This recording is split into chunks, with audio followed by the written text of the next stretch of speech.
Площадь Ленина.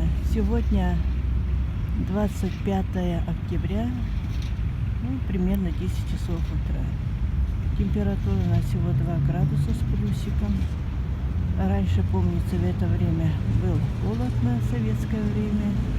Все тепло очень одевались, ничего не таяло, а сейчас слякоть.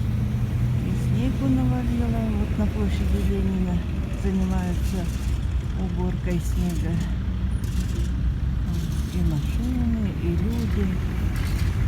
Очень много снега. Вот солнышко наше выглядывает из-под облаков. В общем, слякотно и пасмурно очень. Это наша площадь Ленина. Памятник Ленину реставрируют уже который-то год. Там находятся трибуны, но они закрыты.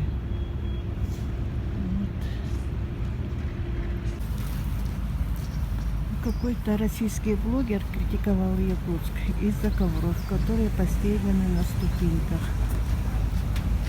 Ну и вот там ковер тоже. Но это необходимость, потому что в холода материалы, которыми покрыты у нас лестничные пролеты и прочее на улице, они становятся опасными для жизни.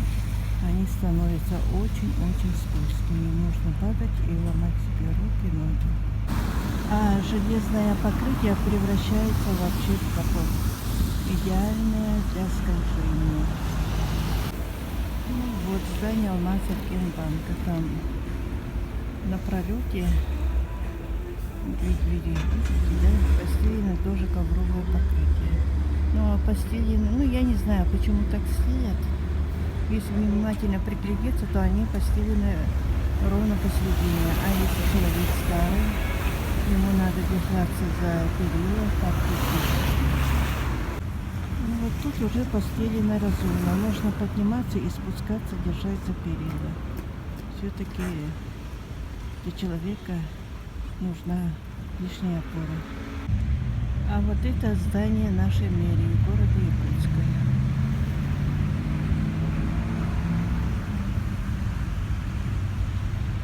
Вот оно. Ковровое покрытие хорошо. Нужно держаться и спускаться.